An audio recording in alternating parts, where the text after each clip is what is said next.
Hello world, this is your host Corbin Rivers and welcome back to our show, So You Think You Know Black People. Today's topic is cinema. You've heard of Tyler Perry, Spike Lee, maybe even Jordan Peele.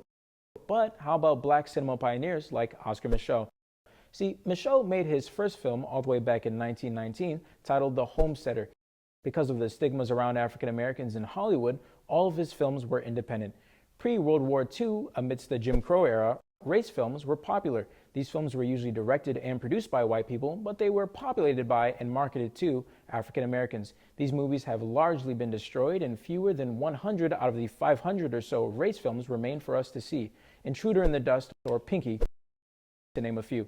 Movies like To Kill a Mockingbird, debuting in 1962, show a cultural change in cinema history. African Americans were given more complex roles in films, and Hollywood started to take interest in them as a result. Blaxploitation starts around the 1970s with films like Shaft finally being financed by Hollywood. These films range from crime films to horror to comedy. From the 1980s on is the Black Renaissance. Now we have black people directing and writing movies like She's Gotta Have It from Spike Lee or The Color Purple from Alice Walker. The 90s started off strong with the Singletons' Boys in the Hood, and the 2000s gave us films like Precious and The Blind Side. Nowadays, there's so many great African-American filmmakers, it would take months to talk about all of them. Movies like 12 Years a Slave and Moonlight have won Best Picture. However, the fight for equality within the film world is still a big one.